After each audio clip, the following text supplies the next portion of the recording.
I am a man in my mid-30s, and this happened to me in the winter of 2023. And I still get this sick feeling in my stomach whenever I think about how close I came to becoming another unsolved missing person case in the Yukon. It is kind of embarrassing to admit now, but at the time I was so desperate for human connection in that isolated place that I ignored every red flag. I can look back on it now with my wife and talk about how naive I was, but it was absolutely terrifying at the time. It started when I moved to Dawson City for work. I had been hired as a mechanic at a small mining equipment repair shop that serviced the exploration operations scattered throughout the territory. The pay was excellent, and I needed a fresh start after my divorce, so I packed up my truck and made the long drive north. Dawson City is not like anywhere else I have ever lived. The population hovers around 1,300 people, and during the deep winter months, it feels even smaller. The sun barely rises above the horizon, and temperatures regularly drop to minus 40 degrees. Everyone knows everyone, and strangers stand out immediately. I rented a small apartment above one of the old storefronts on Front Street, and I threw myself into my work. The shop specialized in repairing crushers, conveyor systems, and the heavy machinery used in hard rock mining operations. Most of our clients were exploration companies working remote claims, accessible only by winter ice roads. It was hard physical work, but I enjoyed the challenge and the craftsmanship required. The owner, an older man named Frank, ran a tight operation and did not tolerate sloppy repairs.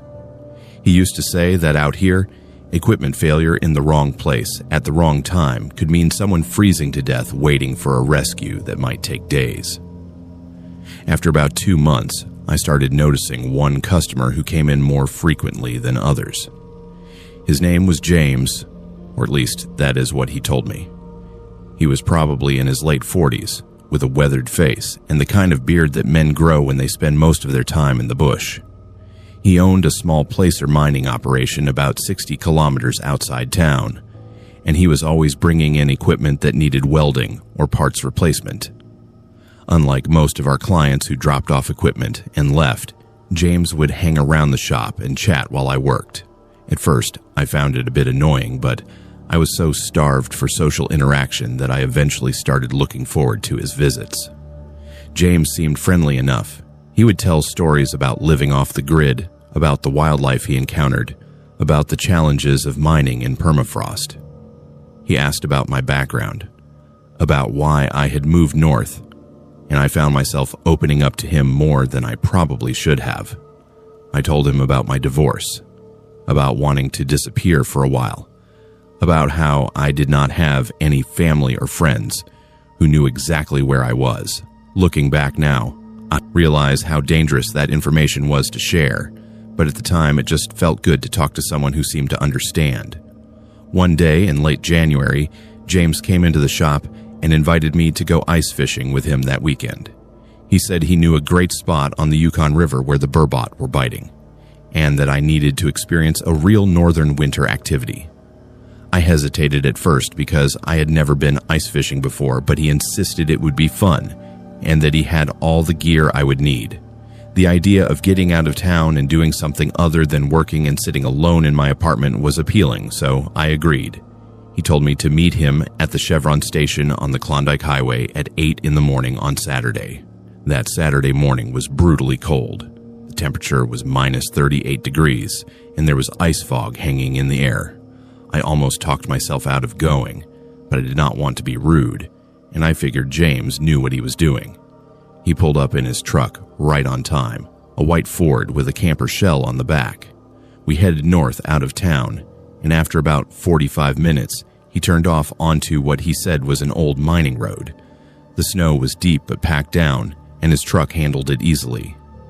As we drove further from the highway, I started noticing that he kept glancing at me in a way that made me uncomfortable. He asked me again whether I had told anyone where I was going. I laughed it off and said no, that I did not really know anyone in town yet. He nodded slowly and said that it was good to be careful about who you trusted up here. The comment struck me as odd given that he was essentially a stranger himself, but I pushed the feeling aside. After about an hour of driving deeper into the wilderness, we came upon an abandoned gold dredge sitting frozen in an old creek bed. The massive, rusted structure looked like something from another era, and James parked his truck nearby. He said the fishing spot was just a short walk from here, down on the frozen river. I got out of the truck and immediately the cold hit me like a physical force. It was so quiet out there that I could hear the snow creaking under my boots. James went to the back of his truck to get the fishing gear, and I walked over to look at the old dredge. That is when I noticed something that made my blood run cold despite the temperature.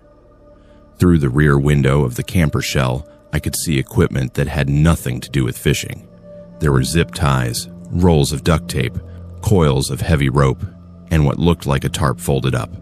There was also a jerry can and some tools that seemed out of place for a fishing trip. My heart started pounding, and my mind raced through everything James had asked me over the past months. He knew I was alone. He knew no one knew where I was. He knew I had no family checking on me. He had specifically confirmed that morning that I had not told anyone about our trip. This was not a fishing trip. This was something else entirely.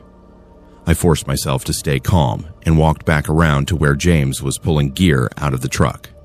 I needed to act normal while I figured out how to get out of this situation. I asked him casually where exactly the fishing spot was, and he pointed down toward the river, which I could barely see through the trees. He said it was about a 10-minute walk through the bush.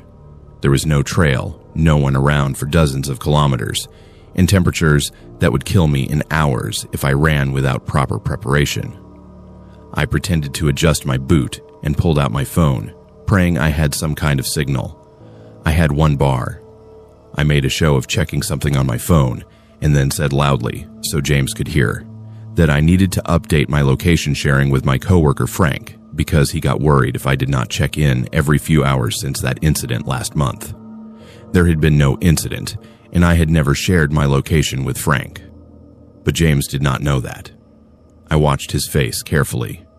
His friendly expression shifted slightly, and his eyes narrowed. He asked what kind of incident, and I made up a story about getting stuck on a back road and Frank having to come pull me out. I said Frank insisted I use that phone tracking feature whenever I went out of town now, and that he would call the RCMP if I did not update it regularly. I added that it was annoying, but Frank was paranoid after some prospector went missing last year and was not found for 3 weeks. The change in James was immediate and unsettling. He became very quiet and started putting the gear back into his truck. He said that actually he had forgotten he had something he needed to take care of back at his claim, and maybe we should reschedule the fishing trip. His hands were shaking slightly as he closed the camper shell, and he would not make eye contact with me anymore. The drive back to town was the longest hour of my life. Neither of us spoke. James drove faster than he had on the way out, and I kept my hand in my pocket gripping my phone the entire time. I had texted Frank from the truck, just a simple message asking if he was around, anything to create a digital trail. When we finally reached the Chevron station, I thanked James for his time and got into my truck as quickly as I could without running. He drove off toward the north without saying goodbye. I went straight to the RCMP detachment in Dawson City and told them everything. The officer I spoke with took my statement seriously and said they would look into it. He mentioned that James was not unknown to them and that he had been questioned years ago in connection with a missing person case that was never solved. The person had disappeared after telling coworkers they were going ice fishing with someone, but no one had ever been able to prove James was involved. The RCMP tried to locate James over the following weeks, but he had vanished. His truck was eventually found abandoned near the Alaska border, and his mining claim was deserted. They searched the area where he had taken me, but found nothing conclusive. To this day, I do not know what James had planned for me that day, but I am absolutely certain that if I had not seen that equipment in his truck and invented that story about location tracking, I would not have made it back to Dawson City. I finished out my contract at the shop, but I could not stay in Dawson after that. Every truck that pulled up made me nervous, and I kept wondering if James would come back. I moved back south that spring and eventually met my wife, who knows the whole story. She says I was smart to trust my instincts, but I know it was mostly luck. The Yukon is a beautiful place, but it is also a place where people can disappear without a trace, and where help is often too far away to matter. I think about that often, especially when I hear about another missing person case from up north. I wonder how many of those people met someone like James, and I wonder how many others are still out there, waiting in the frozen wilderness for their next opportunity. I am a woman in my late 20s, and this happened to me last summer in 2024, and it still terrifies me to the point where I have trouble sleeping through the night. I know how insane this sounds, and I have tried to rationalize it 1,000 different ways, but there is no logical explanation for what happened to me in Mayo. I am a researcher by training, and I approach everything with skepticism, but what I experienced in the Yukon has shaken my understanding of reality. I can talk about it now, but only because I am hundreds of kilometers away and I refuse to ever go back. It started when I received a grant to document oral histories from indigenous elders in central Yukon. I had been working on my graduate research focused on traditional knowledge systems and language preservation, and this opportunity to spend a month in Mayo conducting interviews seemed perfect for my thesis. Mayo is a small village of about 200 people located along the Stewart River, originally established during the silver mining boom of the early 1900s. It serves as the service center for the area, with most of the population being members of the Na-Cha-O-Nyak-Dun First Nation. The landscape around Mayo is stunning but harsh, with endless boreal forest, countless abandoned mines, and a sense of isolation that is difficult to describe unless you have experienced it. I arrived in early July when the days were incredibly long and the sun barely set. The light at that time of year is strange, creating this perpetual twilight that messes with your sense of time. I had arranged to rent a small cabin about 5 kilometers outside the village, down an old access road that led toward the McIntyre Creek area.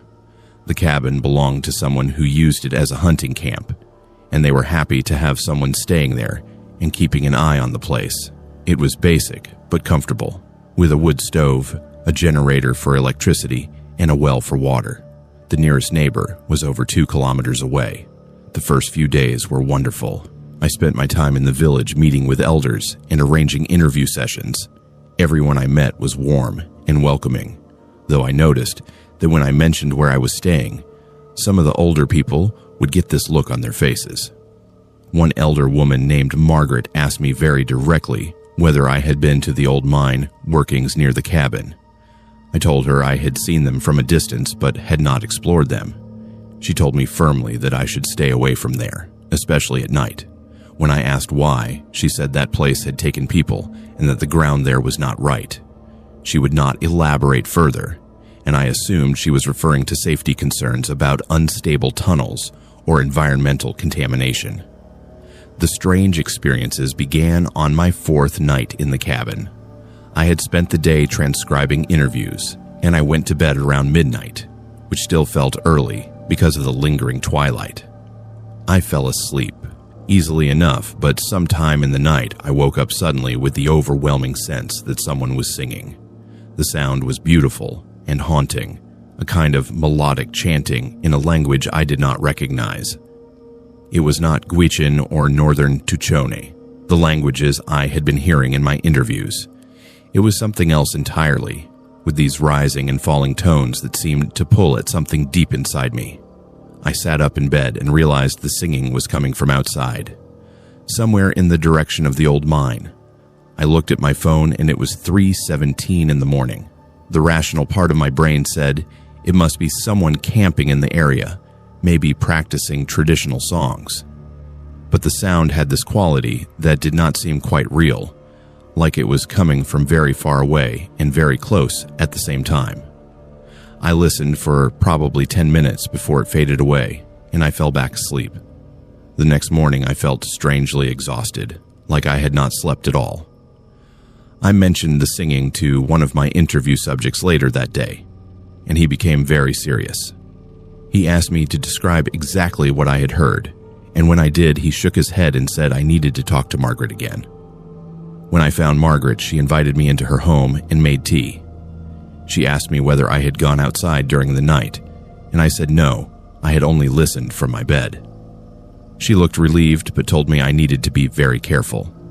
She said the old mine had spirits that called to people, and that those who answered the call often disappeared or came back changed.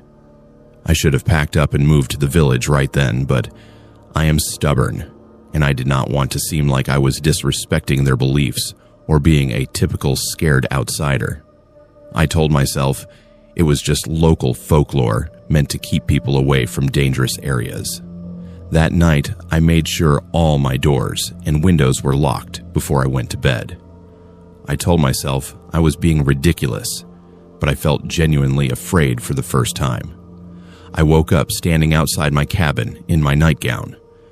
The morning air was cold, and I was barefoot on the rough gravel. My heart was pounding, and I had absolutely no memory of leaving my bed, unlocking the door, or walking outside. I stumbled back inside and checked the time. It was 4:03 in the morning. I examined the door, and it was unlocked, which made no sense because I distinctly remembered locking it. I had never sleepwalked in my entire life, and the idea that I had done so now seemed impossible.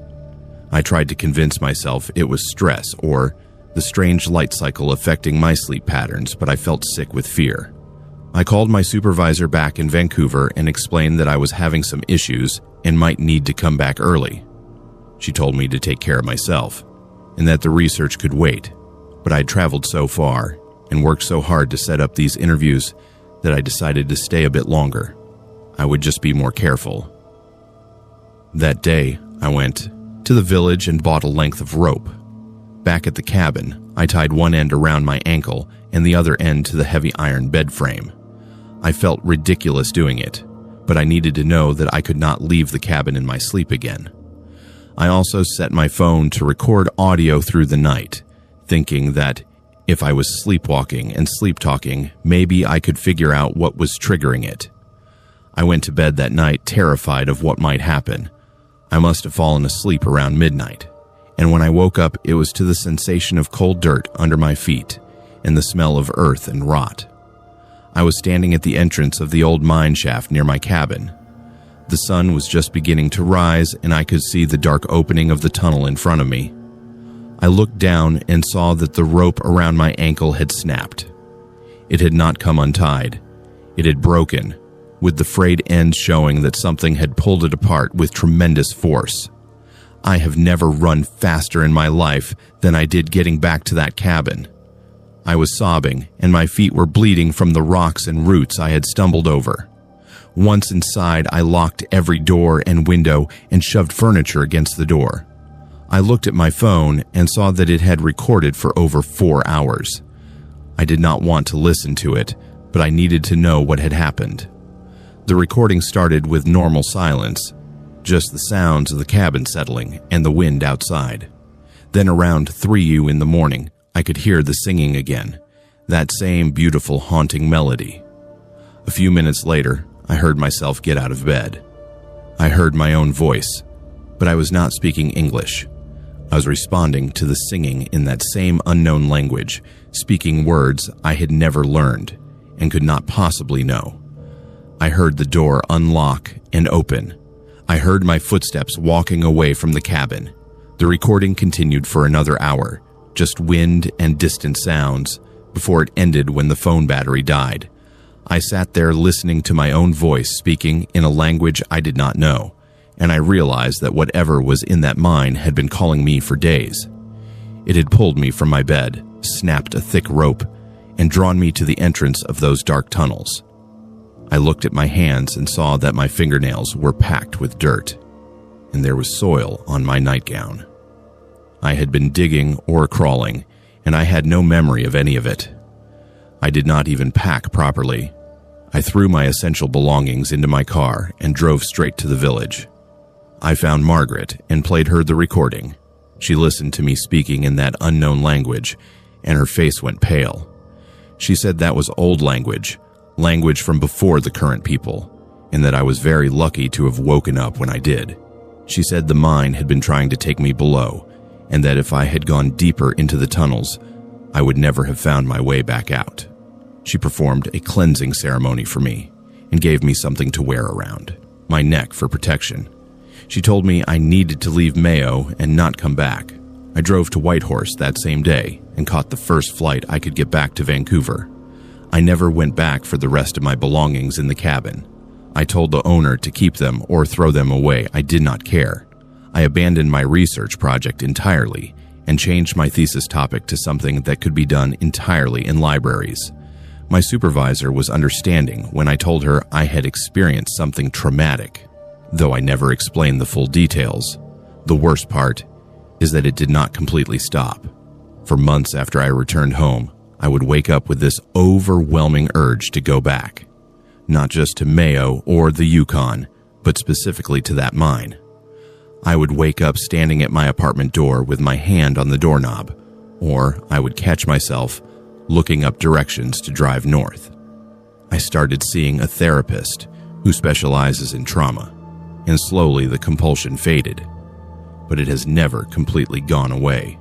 There are still nights when I wake up and hear that singing in my dreams, and I feel that same pull to answer it, to walk into the darkness and never come back. I did some research after I got home and found historical records about the McIntyre Creek mines. There had been disappearances in that area going back decades. Miners who wandered away from camp and were never found. Prospectors whose bodies were never recovered. Even a search and rescue worker in the 1990s who went into one of the tunnels and had to be forcibly removed by his team because he kept trying to go deeper, claiming he could hear someone calling for help. But there was never anyone down there. I do not know what is in those mines. Maybe it is something geological, some kind of gas or mineral that causes hallucinations and compulsive behavior. Maybe it is something from indigenous tradition that I do not understand and have no right to speak about. Or maybe it is something else entirely, something that defies conventional explanation. All I know is that whatever called to me from those dark tunnels was real, and it wanted me to come down into the earth and never leave. I was lucky to escape, and I think about the others who were not so lucky. I think about them down there in the darkness, still answering the call, still digging deeper. I am a man in my early 40s, and this happened to me last fall in 2024, and it has fundamentally changed how I feel about driving the routes I have traveled for over 15 years. I know how this sounds, and I have debated whether to share this at all, but after talking to other truckers who drive the same stretches of highway, I learned that I am far from the only person who has experienced this. It is still deeply unsettling to think about, and there are certain sections of road I now refuse to drive at night no matter how much the company offers to pay me. I am a long-haul trucker, and I have been driving routes between Whitehorse and the Alaska border for the past 16 years. The Klondike Highway is my regular run, a stretch of road that covers over 700 kilometers through some of the most isolated territory in North America. During the summer months, the highway is busy with tourists heading to Dawson City and into Alaska, but in the fall and winter, it can be hours between vehicles. The landscape is stunning but unforgiving, with dense boreal forest, frozen rivers, and mountains that seem to go on forever. Cell phone coverage is spotty at best, and if you break down in the wrong place during winter, you could be in serious trouble before help arrives. I have always enjoyed the solitude of these drives. There is something meditative about the endless road, the rhythm of the kilometers passing, the northern lights dancing overhead on clear nights. I've seen wolves, caribou, grizzly bears, and moose. I've driven through blizzards and temperatures that made my diesel fuel gel despite the additives. I thought I had experienced everything these northern highways had to offer, but I was wrong. It happened on a run in late October. I was heading north from Whitehorse toward Dawson City with a load of supplies for one of the mining operations. I had left around 6 in the evening, planning to make it to Dawson by early morning. The sun had set hours earlier and the highway was empty. The temperature had dropped to around -15, and there was fresh snow on the road, nothing I could not handle but enough to keep my speed down and my attention focused. I was about 40 kilometers past Carmack's, which is a small village roughly halfway between Whitehorse and Dawson, when I saw her standing on the side of the highway. At first, I thought my eyes were playing tricks on me because it made no sense for anyone to be out there on foot. But as my headlights got closer, I could clearly see a young woman with her thumb out, hitchhiking. She was wearing what looked like a long wool coat and a knit hat, and she was not moving around or stamping her feet the way someone would if they were trying to stay warm in that cold. Now, I generally do not pick up hitchhikers. It is against company policy, and frankly, it is dangerous for both parties these days. But out there in the middle of nowhere, with temperatures that could kill someone in a couple of hours, I could not just drive past her. I pulled over, and she walked up to the passenger side of the cab.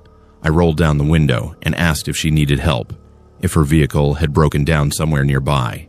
She did not say anything, just opened the door and climbed up into the cab. The first thing I noticed was the smell.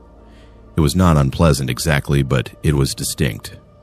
Wood smoke, very strong, like she had been standing next to a campfire for hours. The second thing I noticed was her clothing. The coat she wore looked handmade, and the style seemed old-fashioned somehow. But what really struck me was her expression. She just stared straight ahead through the windshield, completely blank, like she was not really seeing anything. I asked her where she was heading and whether she was okay. No response. I asked if she had been in an accident or if someone else needed help. Nothing. She just sat there staring forward, with her hands folded in her lap. I could see now that her skin was very pale, and there was something off about the way the shadows fell on her face, like the interior lights of the cab were not quite reaching her properly. I felt a chill run down my spine that had nothing to do with the temperature outside. I told her I was heading to Dawson, and that I could take her as far as Pelly Crossing, or wherever she needed to go. She did not acknowledge me at all. I thought maybe she was in shock from exposure or trauma, so I cranked up the heat and got the truck back on the road. I figured once we got to Pelly Crossing, I could get her to the nursing station and let them deal with whatever was going on. The drive was incredibly uncomfortable. She never moved, never blinked that I could see, just stared ahead with that blank expression. I tried making small talk about the weather and the route, anything to fill the oppressive silence, but she gave no indication she could even hear me. The smell of wood smoke got stronger as we drove, filling the entire cab. I cracked my window, despite the cold, just to get some fresh air circulating. About 30 minutes down the road, I needed to check something in my logbook. I took my eyes off the road for maybe 5 seconds to glance at the paperwork on my clipboard. When I looked up, I instinctively glanced over at the passenger seat to make sure she was still okay. The seat was empty, completely empty. The door had never opened. I'd not heard anything. She had simply vanished. I slammed on the brakes and the truck skidded to a stop on the snowy highway. My heart was pounding and I could not process what had just happened.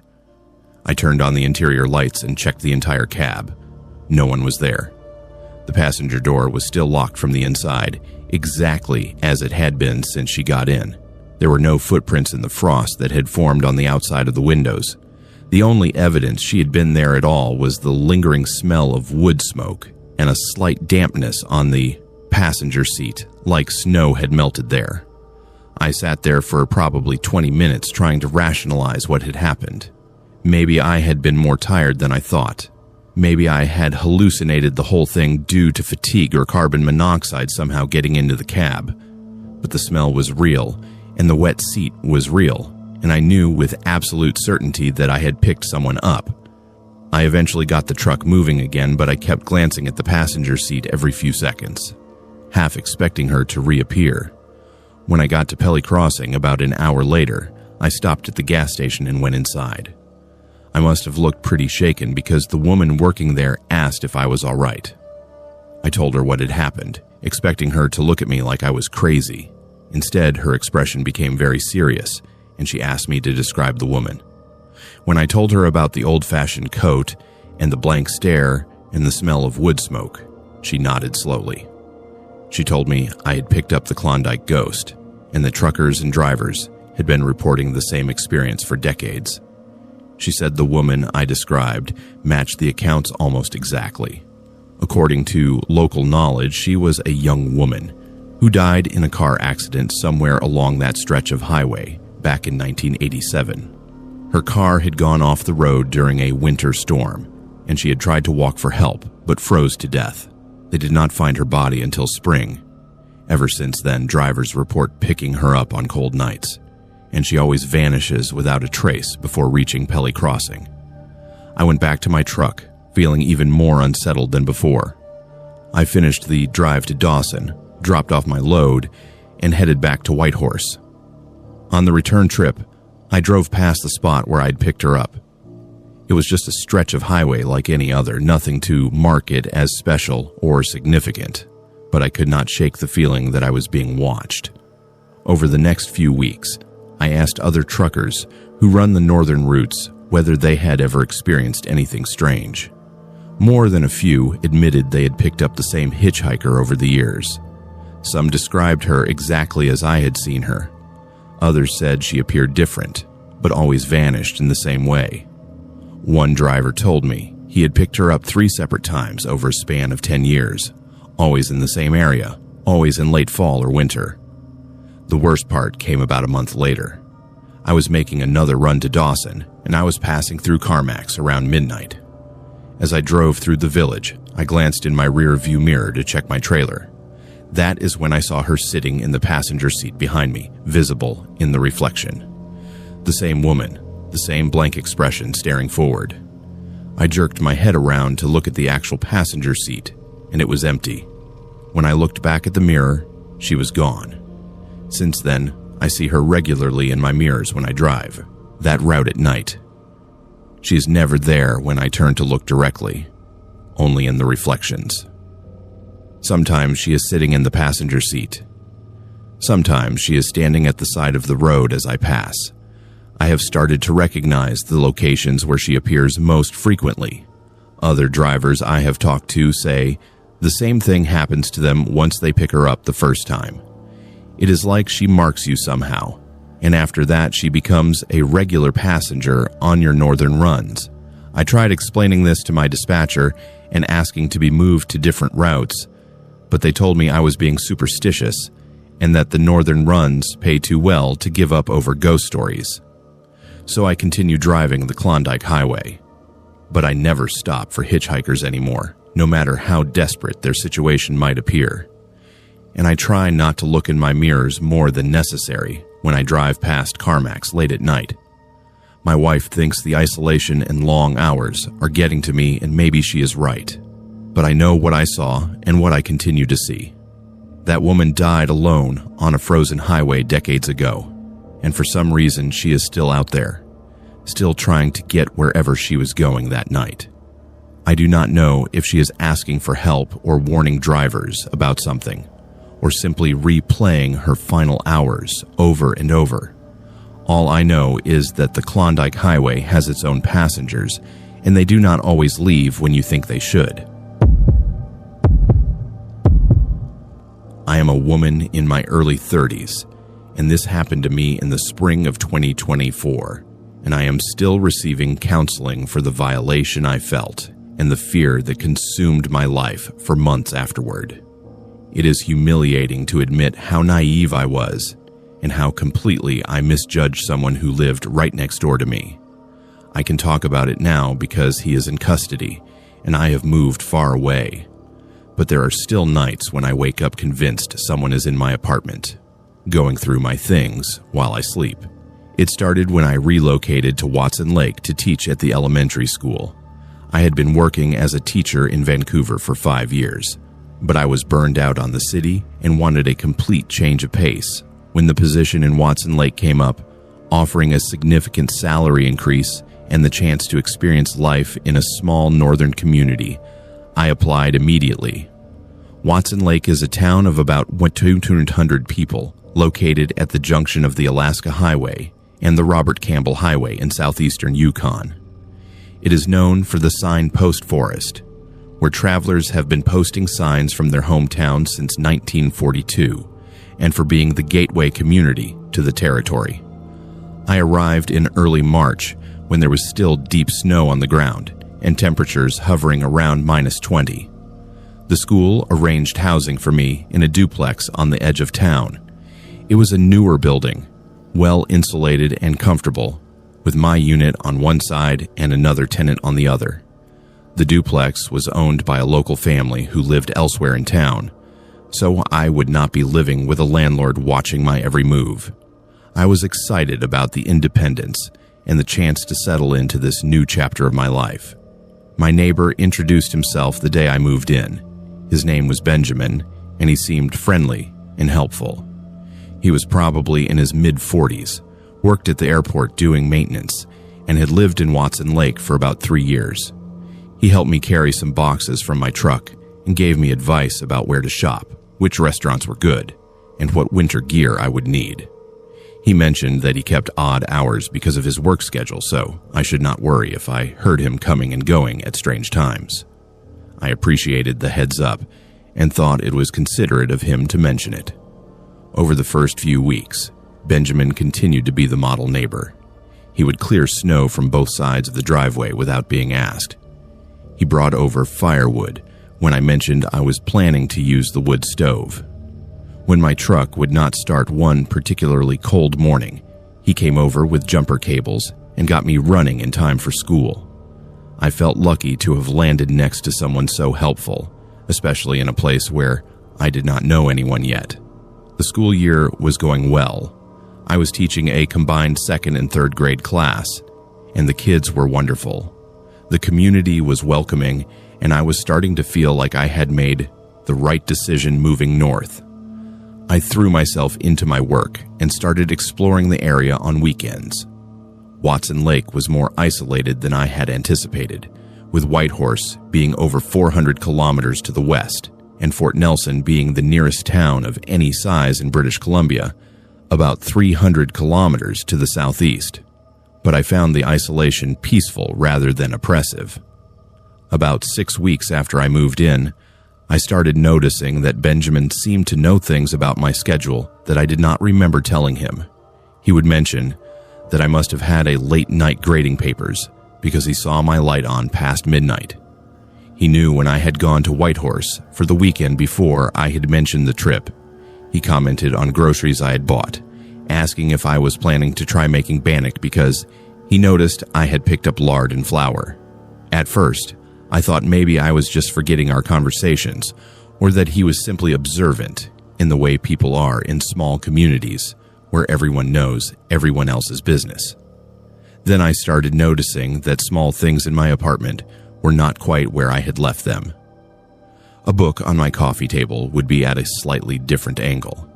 The kitchen chairs would be pushed in more neatly than I remembered leaving them. My bathroom cabinet door would be closed when I was certain I had left it open. Each incident was minor enough that I could convince myself I was misremembering, but the cumulative effect was deeply unsettling. I began to feel watched, even when I was alone in my apartment. The breaking point came when I could not find my spare key. I kept a spare on a hook inside my coat closet, hidden behind some jackets. I had checked on it a week earlier, and it had been there. But when I went to look for it one evening, it was gone. I tore apart the closet and searched the entire apartment but could not find it anywhere.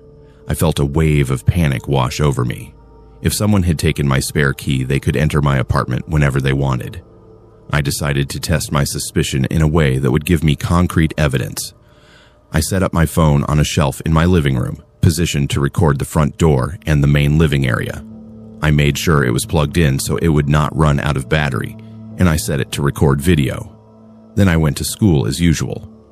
I deliberately mentioned to Benjamin that morning that I had parent-teacher conferences that evening and would not be home until after 6. When I got home that evening, my hands were shaking as I retrieved my phone and reviewed the footage. At first, there was nothing, just my empty apartment and the afternoon light fading through the windows.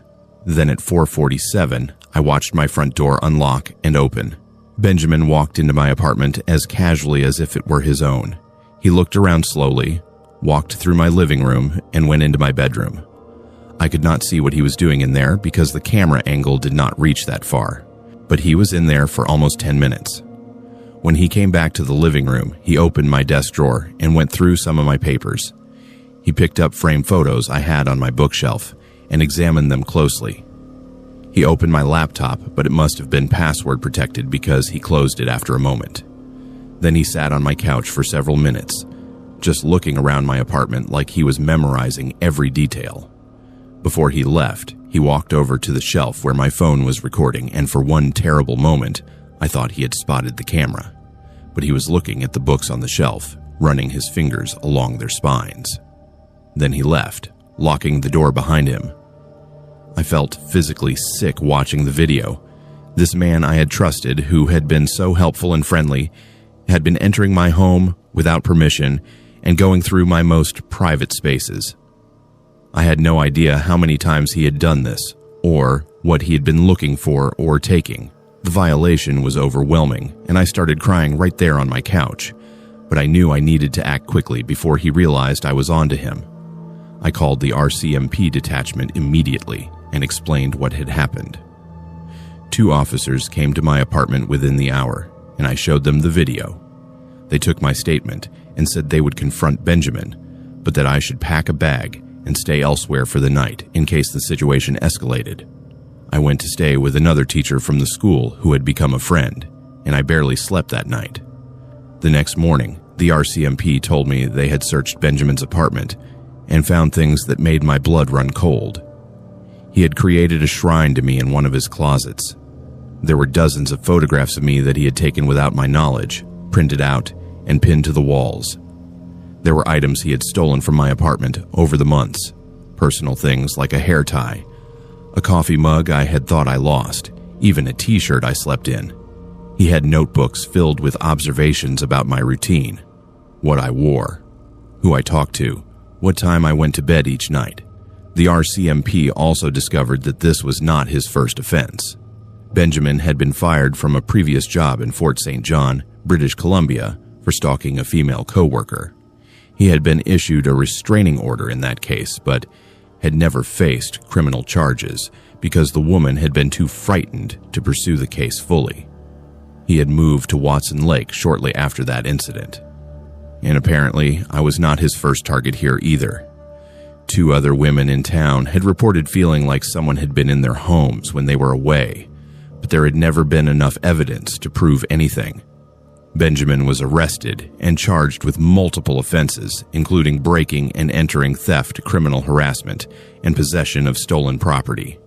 During questioning, he admitted that he had been obsessed with me since the day I moved in. He said he had made a copy of my spare key the first time I had invited him in for coffee in those early weeks. He had been entering my apartment several times a week, whenever he knew I would be at school or away from home. He would go through my belongings, read my journal, look at my photos, and sometimes just sit in my space surrounded by my things.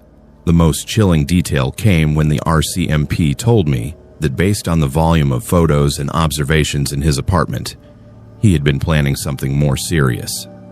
They found internet searches on his computer about how to disable smoke alarms, the effects of different sedatives, and isolated locations around Watson Lake where someone could be taken without being seen. The officer told me frankly that if I had not caught him when I did with that video evidence, they believed he would have eventually escalated from stalking to abduction or worse. The duplex owner was horrified when they learned what had happened and offered to let me break my lease without penalty. But I could not stay in Watson Lake at all after that. Every time I saw Benjamin's empty apartment or walked past the places where he had followed me without my knowledge, I felt sick. I finished out the school year, but I requested a transfer and moved to a teaching position in Whitehorse that fall. Even there, almost 500 kilometers away, I found myself constantly checking over my shoulder and feeling paranoid about new neighbors. Benjamin pleaded guilty to avoid trial and he was sentenced to 3 years in prison, followed by probation with strict conditions. The Crown prosecutor told me that the video evidence I had collected was crucial to securing the conviction, and that my quick thinking had likely prevented him from hurting me or someone else. But I do not feel brave or clever. I feel violated and stupid for not seeing the signs earlier. I have learned that predators like Benjamin are skilled at presenting themselves as helpful and trustworthy. They integrate themselves into your life slowly, earning your confidence before revealing their true intentions. The isolation of small northern communities can make people particularly vulnerable because everyone is so dependent on neighbors for help, and there is a culture of trust that predators exploit. I still teach, and I love my work, but I will never be as trusting as I was before Watson Lake. I change my locks immediately when I move anywhere new. I never give anyone a spare key, not even friends. I have cameras in my apartment that I monitor from my phone, and I pay attention to those small signs that something is not quite right, because ignoring those instincts almost cost me everything. I am a man in my late 20s, and this happened to me in the winter of 2023, and it has completely changed my relationship with the wilderness I once loved. I know this will sound unbelievable, and I have struggled with whether to share this story at all because I understand how insane it sounds. I am a rational person with a degree in environmental science and years of experience working in remote areas, but what I encountered near Kluane Lake defies every logical explanation I have tried to apply to it. I still have nightmares about it, and I refuse to go back to that area alone. I work as a wildlife photographer, specializing in northern landscapes and aurora photography. I have spent years traveling throughout the Yukon and Alaska capturing images of the wilderness, and I've always felt comfortable in isolated environments. In December 2023, I planned a solo camping trip to Kluane Lake to photograph the northern lights during the new moon, when the skies would be darkest and the aurora most visible. Kluane Lake is the largest lake entirely within the Yukon Territory, spanning about 400 square kilometers and located roughly 60 kilometers northwest of Haines Junction. The area is known for its stunning mountain scenery and pristine wilderness. I arrived at a remote access point along the Alaska Highway on a clear evening when the temperature was hovering around minus 28 degrees. I set up my cold weather camping gear on the frozen lakeshore, about a kilometer from the highway down an old trail.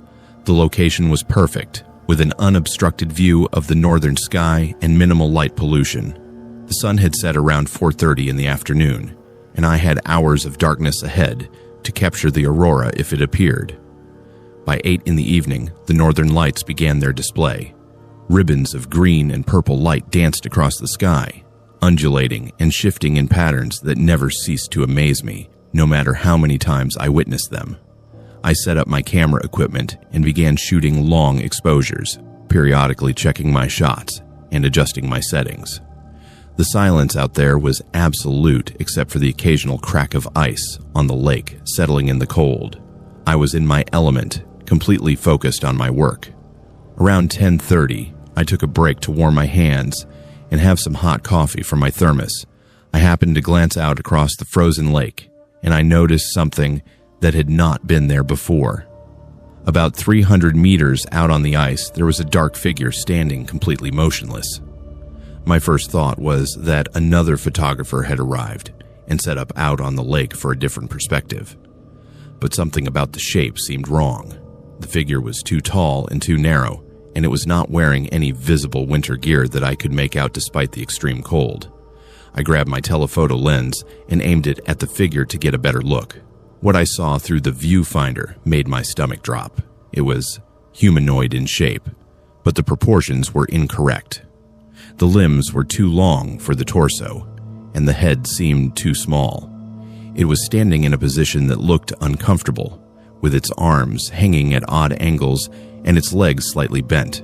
But the most disturbing aspect was that it appeared to be covered in frost or ice, like it had been out there for days in the elements.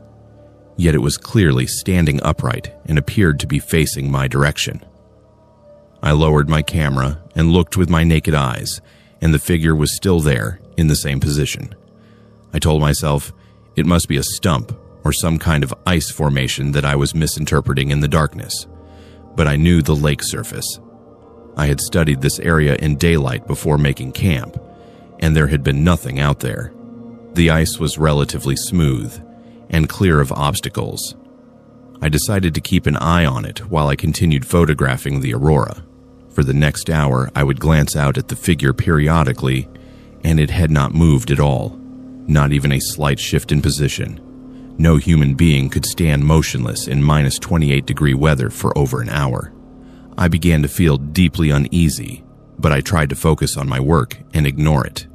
Then around midnight, I looked out again and felt my blood turn cold. The figure had moved. It was no longer 300 meters away. It was now approximately 150 meters from my camp, standing in a new location on the ice. But I had not seen it move. I had not looked away from that area for more than a few minutes at a time, and there was no way something could have covered that distance across open ice without me noticing movement. I grabbed my telephoto lens again and zoomed in on the figure. Through the lens, I could see details that terrified me. The figure was definitely humanoid, but it was not human. Its surface appeared to be solid ice, like a person who had been frozen solid, but was somehow still standing. The face, if it could be called that, had rough indentations where eyes and a mouth might be, but no clear features. Frost crystals covered its entire form, glittering in the ambient light from my camp and the aurora overhead. I put down my camera and made a decision. I needed to leave immediately. Every instinct I had was screaming that I was in danger, and I have learned over years in the wilderness to trust those instincts. I began packing my gear as quickly as I could with shaking hands. My tent, my sleeping bag, my camera equipment, everything was thrown into my truck bed without my usual careful organization. As I was loading the last of my gear, I made the mistake of looking back at the lake. The figure was moving toward me, not walking in a normal way, but moving in a jerky, unnatural gait like stop-motion animation. Its limbs would be in one position, then suddenly in another position, several meters closer, without the smooth transition of normal movement. It was covering ground impossibly fast in these stuttering motions. I threw the last bag into my truck, jumped into the driver's seat, and started the engine.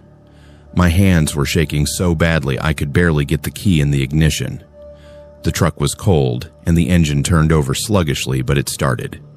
I put it in gear and began driving up the trail toward the highway, my headlights illuminating the narrow path through the snow.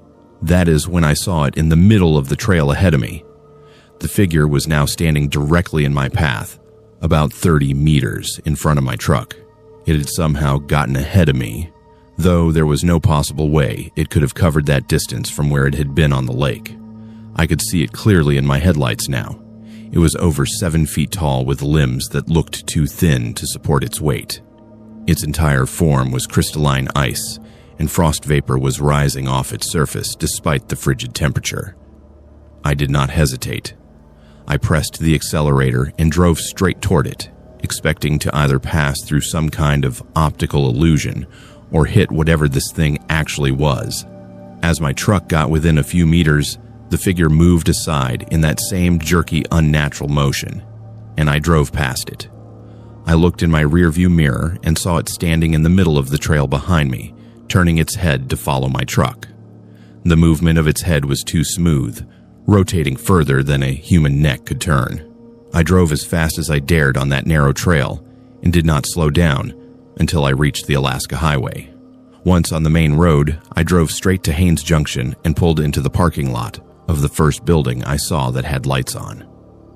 I sat there in my truck with the engine running and the heat blasting, trying to process what had just happened.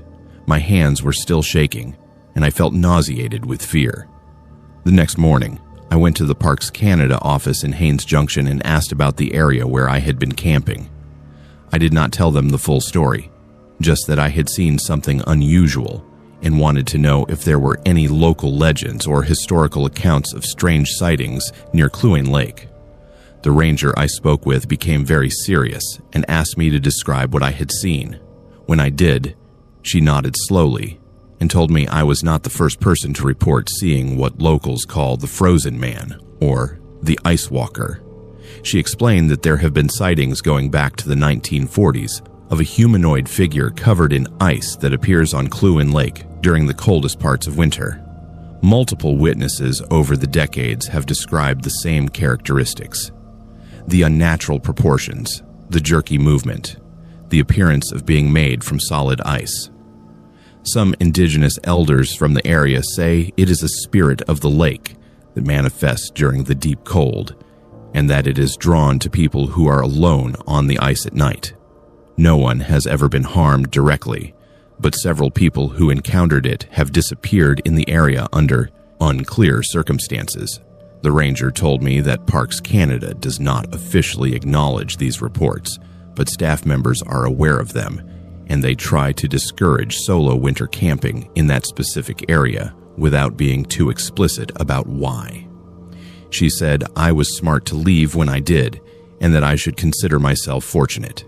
She also asked me to keep quiet about the experience because they do not want to create panic or attract people who might seek out the entity deliberately.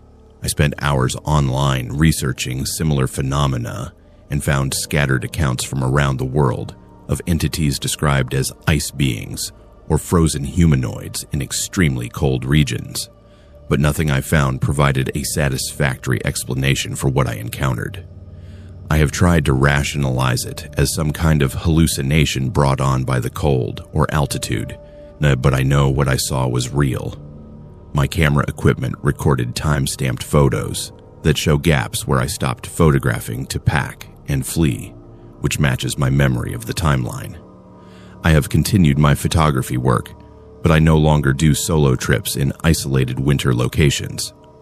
I always bring a partner now, and I refuse all assignments near Kluane Lake during winter. Other photographers I have shared the story with have told me they have felt watched or uneasy in that area, but never saw anything concrete. One told me he once found humanoid tracks on the ice that were too large to be human, and appeared to have no clear beginning or end, like whatever made them had materialized on the ice and then vanished. I do not know what I encountered that night on Kluane Lake.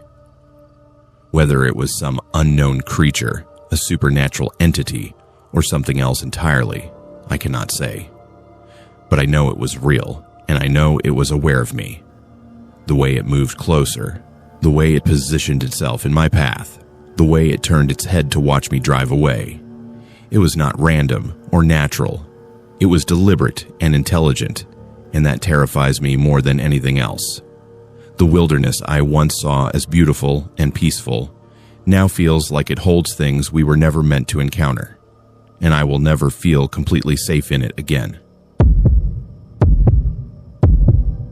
I am a woman in my mid-20s, and this happened to me last summer in 2024, and it has left me with questions that will never be answered, and a terror of going underground that I cannot shake.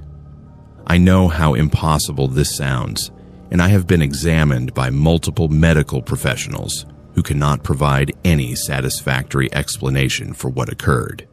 I am a geologist by training, and I approach problems methodically and rationally. But what happened to me at the Faro mine site defies every logical framework I possess. I have gaps in my memory that span an entire week, and the evidence suggests I was doing things during that time that should have killed me. It started when I was hired by an environmental consulting firm to conduct a site survey at the abandoned Faro mine. For those unfamiliar, the Faro mine is located approximately 380 kilometers northeast of Whitehorse, and was once the largest open-pit lead zinc mine in the world. It closed in 1998 and is now the site of one of the most complex mine remediation projects in Canada. The site has a 25 square kilometer footprint with 70 million tons of tailings and 320 million tons of waste rock that continue to produce acid drainage. My job was to survey specific areas of the underground workings to assess structural stability and contamination levels for the ongoing remediation planning. I arrived in the town of Faro on a Sunday evening in early July. The town itself has a population of around 350 people, down from over 2,000 during the mine's operational years. It has an eerie feeling of abandonment, with empty houses and closed businesses serving as reminders of its former prosperity. I checked into the town's only motel, a small place with about a dozen rooms, and prepared my equipment for the week ahead. I planned to begin my fieldwork Monday morning and spend the entire week collecting data and samples from various locations around the mine site. I remember Monday morning very clearly. I woke up at 6:30, had breakfast at the motel restaurant, and drove the 15 kilometers to the mine site. The scale of the place is staggering when you first see it. The open pit is enormous, and the waste rock piles look like mountains. I signed in with the site security office, went through the safety briefing, and was given access to the areas I needed to survey. The plan was to spend Monday mapping surface features and reviewing access points to the underground sections I would need to enter later in the week. That is the last clear memory I have until the following Monday. The next thing I knew, I was sitting in my motel room and sunlight was streaming through the window. I looked at my phone and the date showed it was Monday again. Monday, July 15th. A full week had passed. I stared at the screen in confusion, certain there must be some mistake. I checked my laptop, the television, every clock in the room. They all confirmed the same date. 7 days had vanished from my memory like they had never happened. I felt a wave of panic wash over me. I tried to recall anything from the past week. Had I been in an accident? Had I been sick? But I felt physically fine. I was wearing clean clothes and sitting in my motel room as if everything was normal. I checked my belongings and nothing seemed missing. My wallet, my keys, my equipment, everything was where it should be. But I had absolutely no memory of 6 full days of my life. I immediately went to the motel office and asked the clerk whether I had been around during the past week. She looked at me strangely and said yes. I had been coming and going every day, leaving early in the morning and returning late at night. She said I had seemed fine, maybe a bit tired, but nothing unusual. I asked whether I had said anything about feeling sick or having problems, and she said no. I'd barely spoken to anyone all week. I got in my truck and drove to the mine site, trying to reconstruct what I might have been doing for the past week. When I arrived at the security office, the guard greeted me by name and mentioned that I had been putting in long hours. I asked him to check the sign-in logs for the past week. According to the records, I had arrived at the site every morning between 7 and 7:30, and I had signed out every evening between 9 and 11. The logs showed I had been accessing multiple areas of the underground workings, including sections that were marked as dangerous and off-limits for solo access. I felt sick looking at those logs. I had no memory of any of it. The guard showed me my signatures in the logbook, and they were definitely mine. He said I had been very focused and had declined offers from other workers to join me for lunch or coffee. He mentioned that a few people had commented I seemed distant and preoccupied, but everyone assumed I was just intensely concentrated on my work. I went back to my truck and checked my equipment. My GPS unit had recorded hundreds of waypoints over the past week, showing my movements throughout the mine site. I had traveled extensively underground, covering areas I had only planned to briefly survey. When I downloaded the data, I saw that I had gone more than 40 kilometers into the underground tunnel systems, far deeper than any legitimate reason would justify. Some of the locations were in areas that had been sealed off decades ago due to instability and contamination. Then I checked my camera. There were over 800 photos on the memory card that I had no recollection of taking. I sat in my truck scrolling through them with increasing horror. The photos showed me in tunnels deep underground, my headlamp illuminating rock walls and old equipment. But there were photos that made no sense.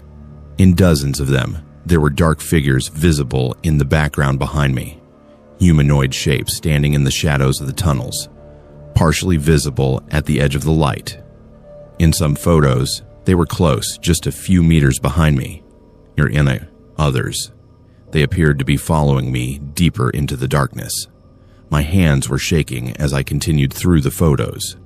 In several images, I could see my own arm extended, suggesting I had taken selfies. But my expression in these photos was wrong. My face was blank. My eyes looked distant and unfocused, like I was not fully present. In one particularly disturbing photo, I was standing in front of a tunnel entrance that had been barricaded with chains and warning signs. The chains had been cut and pushed aside, and I was posed in the entrance as if I was about to enter. I immediately went back to the security office and told them I needed to report a serious safety incident. I explained that according to my GPS data, I had accessed prohibited areas, and I had no memory of doing so. The site manager was called, and when I showed him the data and photos, his face went pale. He said it was impossible that I could have gone into some of those areas without specialized equipment and without triggering alarm systems. Some of the tunnels I had apparently explored had been sealed for environmental containment, and accessing them would require cutting through multiple barriers. They assembled a team to verify my GPS data by physically checking some of the locations I had supposedly visited. What they found was even more disturbing. The barriers I had apparently breached showed no signs of tampering. The sealed entrances were intact, but inside some of the accessible tunnels, they found my boot prints in the dust, proving I had been there. More troublingly, they found evidence that someone had been excavating in areas that had not been touched in decades. Fresh digging marks, recently moved rocks, and disturbed sediment in places where no authorized work had been scheduled. I was taken to the health clinic in Faro, where a nurse practitioner examined me. Physically, I appeared healthy, but blood tests revealed elevated levels of lead, zinc, and other heavy metals, consistent with significant exposure to mine tailings and contaminated sediments. My hands and fingernails were packed with dirt, despite the fact that I had showered that morning, suggesting I had been handling contaminated materials extensively. I also showed signs of mild hypothermia, which made no sense given the warm summer weather. The nurse asked me detailed questions about my mental state, whether I had any history of seizures, blackouts, or dissociative episodes. I told her I had never experienced anything like this in my life. She recommended I be transported to Whitehorse for more comprehensive medical evaluation, including brain scans to rule out neurological issues. I agreed immediately because I was terrified that something was seriously wrong with me.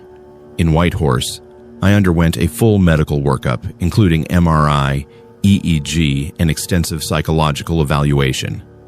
All the tests came back normal. There was no evidence of brain injury, seizure activity, or any physical cause for my amnesia.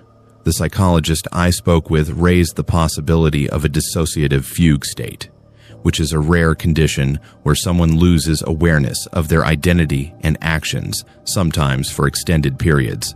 But he admitted that the circumstances of my case did not fit the typical pattern, particularly the evidence that I had been functioning at a high level and completing complex tasks during the missing time.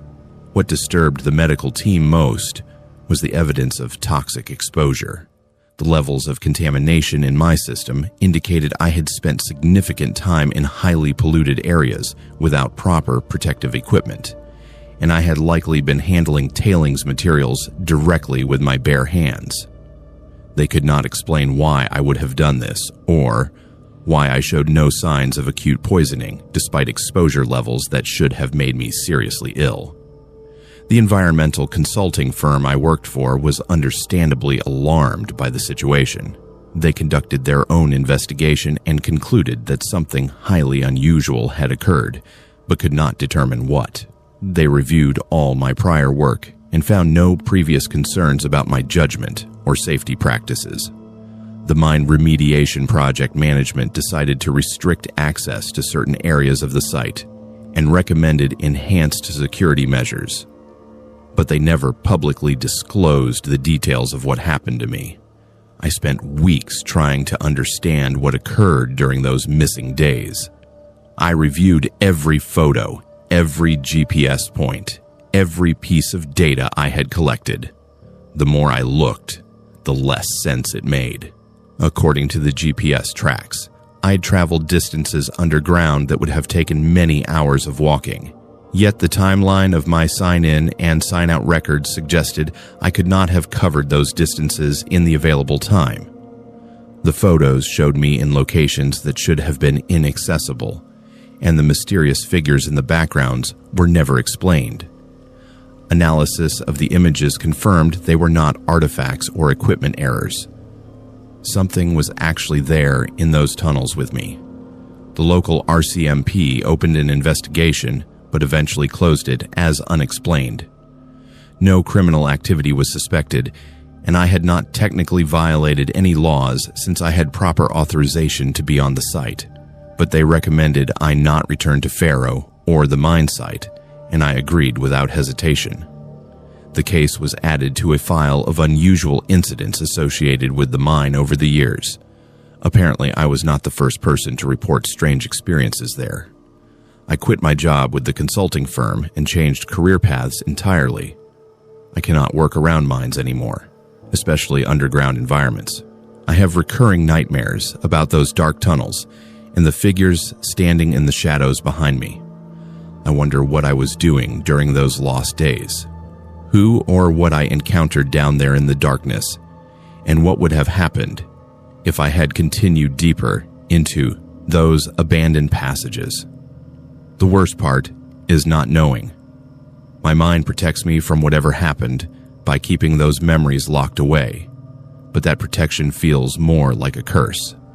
I know I went somewhere I should not have gone, saw something I should not have seen, or did something I cannot allow myself to remember.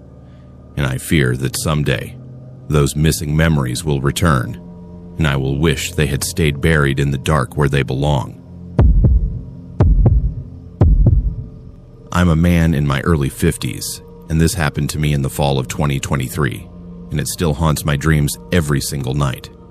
I have been a bush pilot for over 25 years, flying supplies to remote mining operations and exploration camps throughout the Yukon and northern British Columbia. I thought I had seen everything the northern wilderness had to offer, but what I discovered near Kino City has fundamentally altered my understanding of what is possible. I am sharing this because the government put a non-disclosure agreement in front of me, and while I cannot reveal certain details, I need someone to know that there are things happening in the remote areas of this territory that defy explanation. Kino City is a tiny hamlet about 70 kilometers north of Mayo, nestled in mountains that were once home to some of the richest silver deposits in Canada. The town itself has maybe 15 year-round residents, but during the summer months, the population swells with tourists and seasonal workers. I had been contracted to supply a small exploration crew working a claim about 30 kilometers beyond Kino City, accessible only by an old mining road that dated back to the 1920s. The crew was testing for silver and lead deposits using modern techniques, and my job was to fly in supplies and equipment every 10 days. I had made 3 successful supply runs in September without incident. The crew consisted of 4 men who were professional and experienced. The camp boss was a geologist named William, who I had worked with before on other projects. He ran a tight operation and always had his radio schedule organized down to the minute. When I flew in on September 28th for the 4th supply run, William met me at the landing strip as usual, and we went through the supply checklist together. Everything seemed normal during that visit. The crew had been making good progress, and William showed me some core samples that looked promising. I stayed for about an hour, had coffee with the crew, and flew back to Mayo. We agreed on the next supply date for October 8th, and I reminded William to do his daily radio check-ins with the base office as per contract requirements. On October 1st, the base office contacted me to say that William had missed his scheduled radio call that morning. This was unusual but not alarming. Equipment failures happen in remote camps. But when he missed the evening call as well, and then missed both calls on October 2nd, the company started to worry. By October 3rd, with still no contact, they asked me to fly out to the camp and investigate. I took off from Mayo early on the morning of October 4th. The weather was clear and cold, with fresh snow dusting the mountains. The flight took about 45 minutes, and as I approached the camp location, everything looked normal from the air. I could see the tents, the equipment, the trucks. No signs of fire or obvious disaster. I landed on the strip and immediately noticed how quiet it was. No one came out to meet me, which was completely out of character. I walked toward the camp, calling out for William and the crew. When I reached the main tent where they took their meals, I found food still laid out on the table. Plates with half-eaten breakfasts, cups of coffee that had long gone cold. It looked like everyone had simply stood up mid-meal and walked away. I checked the sleeping tents and found sleeping bags and personal belongings undisturbed. Wallets, phones, even medications were still there. No one packs up and leaves without those items. I searched the entire camp area and found no signs of struggle, no blood, no evidence of an accident or attack. The equipment was all operational. The generator was running. The radio was functioning perfectly when I tested it. But 4 grown men had vanished without a trace. Then I found the trail camera. William had mentioned during my last visit that they had set up a wildlife camera on a tree near camp to document any bears or other animals that might be approaching. I located the camera and pulled the memory card. Back at the main tent, I loaded the images onto my laptop. What I saw on that screen made my blood run cold. The camera had captured the crew leaving camp on the night of October 1st at approximately 2:47 in the morning. All 4 men were walking single file away from camp into the forest, heading northwest toward the old mine workings. But the way they were moving was wrong. They were walking in perfect synchronization like a drill formation. Their arms swung at identical angles, their steps matched perfectly, and their heads were held at the same rigid position. It looked choreographed, but there was no reason for it. More disturbing was the footage from a few minutes earlier. The camera had captured all 4 men emerging from their tents at the exact same moment, at 2:43 in the morning. They moved to the center of camp, formed a line, and began walking. Not a single one looked around. Not a single one spoke or gestured. They just walked into the forest like they were being marched by an invisible force. I played through the rest of the footage. The camera continued recording until its battery died around noon on October 2nd, but no one had returned to camp. I grabbed the camera, locked my plane, and decided to follow the direction the men had walked. I brought my satellite phone, my GPS, my survival kit, and the pistol I carry for bear protection. The forest floor was covered in fresh snow, but I could still make out a trail where vegetation had been disturbed. The path led northwest, through dense spruce and pine, gradually climbing toward a ridgeline where I knew old mine shafts were located. As I walked, I started finding personal items scattered along the trail. First a jacket, then a boot, then a watch. The items were spaced progressively farther apart, like the men had been shedding their belongings as they walked deeper into the wilderness. About 2 kilometers from camp, I found William's radio. It was lying in the middle of the trail, smashed, as if someone had thrown it down with force. Another kilometer beyond that, I found more clothing items in one of the men's backpacks, empty except for a notebook. I opened the notebook and found the final entry was dated September 30th. It was gibberish, repeated phrases written over and over. We hear it calling from below, and the old mine wants us to come home, and we must go deeper. We must go deeper. We must go deeper. The trail led me to a canyon area where multiple old mine shafts dotted the hillside. These were not the modern exploration sites the crew had been working. These were abandoned workings from the 1920s, long sealed or collapsed, and extremely dangerous. At the largest entrance, I found signs of recent digging. Someone had been excavating the collapsed entrance, moving rocks and timber, to to create an opening large enough for a person to crawl through. I shone my flashlight into the opening and called out for William and the crew. My voice echoed back, but there was no response. I could see that the tunnel descended steeply into darkness. The rational part of my brain told me not to go in alone, that I needed to call for help. But I had to know if the men were down there, possibly injured and waiting for rescue. I crawled through the opening and began making my way down the tunnel. The air smelled of wet rock and decay. The tunnel walls showed signs of age, with old timber supports that looked ready to collapse. After about 50 meters, the tunnel opened into a larger chamber. My flashlight beam swept across the space, and I saw something that made me freeze. The 4 men were there, or what was left of them. They were lying in a circle in the center of the chamber, positioned like spokes of a wheel, but they were not moving. And from the condition of their bodies, they had been dead for at least 2 days. The temperature in the mine was just above freezing, but the bodies showed signs of hypothermia and exposure. More disturbing was the fact that they were lying in perfect formation with their hands clasped together, forming a connected circle. I approached slowly, checking for any signs of life, but there were none.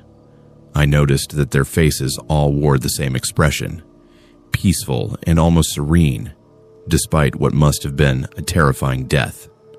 Around them, on the ground, were symbols scratched into the dirt, patterns that looked almost ritualistic. In the center of the circle was a deep shaft that descended even further underground, and from somewhere far below I could hear water dripping. I took photos with my phone as evidence, marked the location on my GPS, and got out of that mine as fast as I could. I ran back to camp, called the authorities on my satellite phone, and waited for them to arrive. The RCMP came by helicopter along with search and rescue teams. I showed them the footage from the trail camera and guided them to the mine location. The investigation that followed was extensive, but the conclusions were vague. The official determination was that the crew had succumbed to some kind of group psychosis, possibly brought on by carbon monoxide exposure or contamination from the mine environment. They theorized that the men had been affected by gases seeping from the old workings, causing hallucinations and irrational behavior that led them to walk into the wilderness and enter the dangerous mine shaft where they perished from exposure. But that explanation does not account for everything I saw. The synchronized movement, the ritualistic positioning of their bodies, the symbols on the ground, and most troubling of all, the fact that the notebook showed signs of compulsion days before they died. Something in or around those old mines had called to them, and they had answered. The company shut down the exploration project permanently, and the area was designated as contaminated and off-limits. I was required to sign documents agreeing not to publicly discuss certain aspects of what I found. The families of the deceased were compensated and told that their loved ones died in a tragic accident related to toxic exposure. The mine entrances in that area were sealed with concrete and steel, and warning signs were posted throughout the region. But I know there is more to the story than the official version. I have spoken quietly with indigenous elders from the region who told me that those old mine areas have always been considered spiritually dangerous. They said that in the old stories, there are places where the earth itself can call to people, drawing them underground, never to return. They said the miners from the 1920s knew about it, and that there were disappearances back then too that were never explained. I transferred my operating base away from Mayo, and I refuse any contracts that involve flying near Kino City. Other pilots I have spoken to in confidence have told me about strange experiences in that region, about feeling compelled to land in areas where there are no landing strips, about hearing voices on their radio frequencies that cannot be explained. Something is out there in those old mining districts, something that predates the mines themselves, and I pray that the concrete and steel will be enough to keep it contained. I am a woman in my late 30s, and this happened to me last winter in 2024, and it has left me questioning the nature of reality itself. I understand how absurd this sounds, and I have spent months trying to rationalize what I experienced. But there is no logical explanation that fits all the facts. I am an anthropologist by profession, and I have spent my career studying cultures with a rational scientific approach. But what happened to me in Old Crow has challenged every assumption I held about how the world works.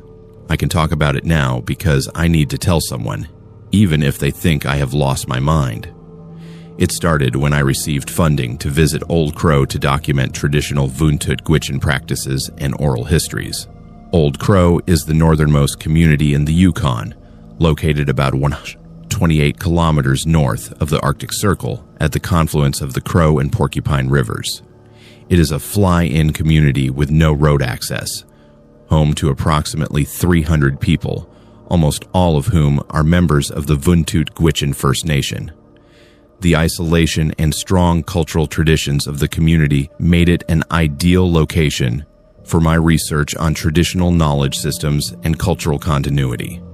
I arrived in Old Crow in early February when the temperature was consistently below minus 30 degrees, and daylight lasted only a few hours each day.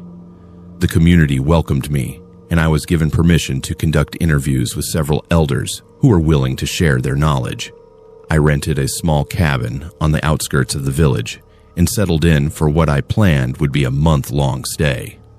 During my first week, I spent my days conducting formal interviews and my evenings transcribing and organizing my notes.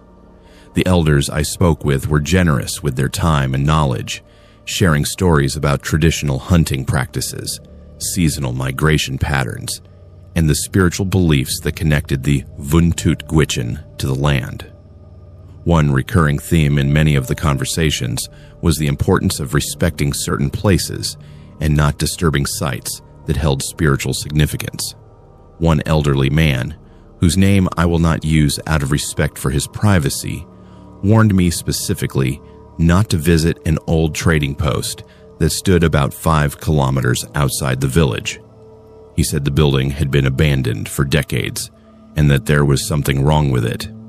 When I pressed him for details, he became reluctant to elaborate. He only said that people who went there sometimes experienced strange things, and that the building existed in a way that was not quite right. I assumed he was speaking metaphorically about the building's historical significance, or perhaps about contamination issues. My academic curiosity got the better of me. I had seen references to trading posts in the historical records of the area, and I thought photographing and documenting an abandoned post might add valuable context to my research. On a relatively warm day when the temperature was only minus 15, I decided to snowmobile out to the location the elder had mentioned. Several people in the community noticed me leaving and asked where I was going. When I told them, they looked troubled and advised against it, but I assured them I would be careful and would not disturb anything. The ride took about 20 minutes across the frozen landscape. The trading post was easy to find, a weathered wooden structure standing alone on a slight rise overlooking a bend in the Porcupine River. As I approached, I was struck by how well preserved it appeared. The building looked old, but not ruined. The roof was intact, the walls were straight, and there was even glass in most of the windows, for a building that had supposedly been abandoned for decades in this harsh climate. It seemed remarkably stable. I parked my snowmobile and approached on foot. The door was not locked, and it opened easily when I pushed. The interior took my breath away. The trading post looked like it was still in operation. The shelves were stocked with goods, canned foods, dry goods, tools, and supplies, all neatly arranged. There was a counter with an old-fashioned cash register, and behind the counter were shelves of tobacco, ammunition, and other items. A calendar hung on the wall showing the month of August 1965. The level of preservation was impossible. These items should have been covered in decades of dust, rusted, rotted, or taken by scavengers and souvenir hunters, but everything looked fresh, like the store had closed yesterday for the night and would reopen in the morning. I pulled out my camera and began taking photographs, documenting the shelves and the items. I picked up a can of soup, and the label was not faded. The can showed no signs of rust or age. As I was examining the items, I heard footsteps on the floor above me. Heavy, deliberate footsteps, like someone pacing back and forth. Then a voice called down from upstairs, a man's voice, gravelly and irritated. "Shop's closed. Come back tomorrow." The voice sounded completely real, not muffled by distance or age, but clear and present, as if the speaker was just a few feet away. Every instinct told me to run. I dropped the can I was holding and bolted for the door. I did not look back, did not try to see who or what was upstairs. I ran to my snowmobile, started it with shaking hands, and drove back to the village as fast as the machine would go. My heart was pounding, and I felt a deep, primal fear that I had intruded somewhere I absolutely should not have been. When I reached the village, I went directly to the home of the elder who had warned me. He took one look at my face and invited me inside. I told him what I had seen, describing the stocked shelves, the fresh-looking goods, and the voice I had heard. He listened without interruption, his expression growing more serious as I spoke. When I finished, he nodded slowly and said I had been fortunate to leave when I did. He explained that the trading post I had entered was not exactly the abandoned building that existed in the present. According to the knowledge passed down through generations, that particular location existed in two times simultaneously. The physical structure stood in the present as a collapsed and rotted ruin, but the past version of the building, from when it was operational in the 1960s, also existed at the same spot.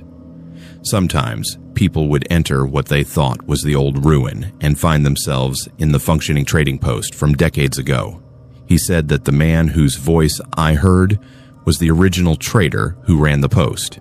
His name was Thomas, and he had disappeared in 1965 under mysterious circumstances.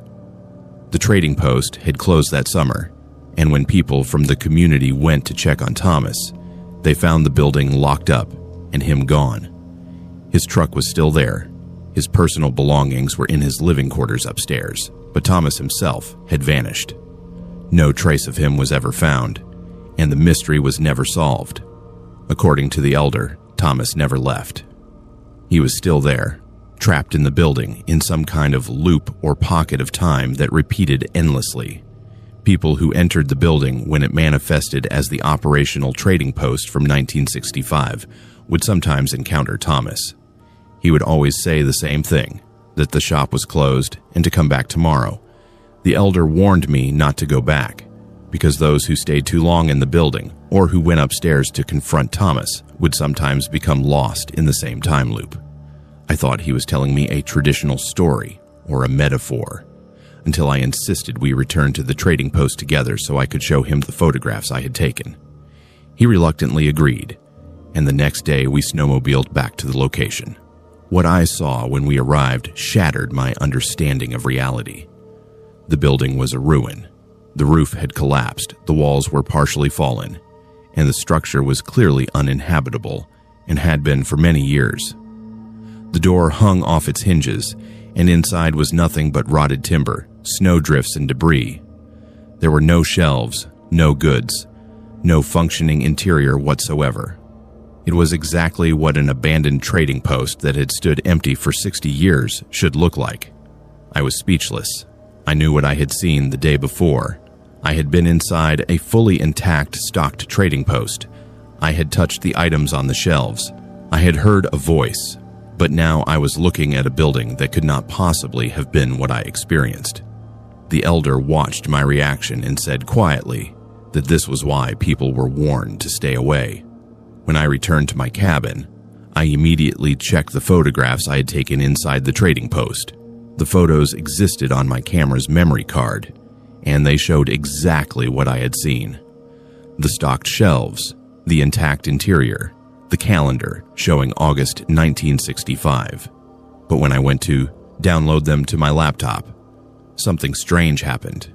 The files corrupted during the transfer. Every single photograph from inside the trading post became unreadable. showing only error messages when I tried to open them. Photographs I had taken before and after the trading post visit transferred perfectly. Only the images from inside the building were destroyed. I spent the rest of my time in Old Crow researching what I had experienced. I spoke with other community members who admitted they had heard similar stories or had their own strange experiences near the trading post. One woman told me her father had entered the building in the 1980s and found it fully stocked and operational. He had spoken with Thomas, who told him the shop was closed. When her father returned the next day with other people, the building was a ruin and always had been. I found archival records at the community office that confirmed the basic facts. There had been a trading post at that location operated by a man named Thomas Hewitt from 1958 to 1965. He had disappeared in August 1965, and despite an RCMP investigation, no trace of him was found. The building had been abandoned and gradually deteriorated over the decades, but the records could not explain why some people experienced the building as it had been in 1965.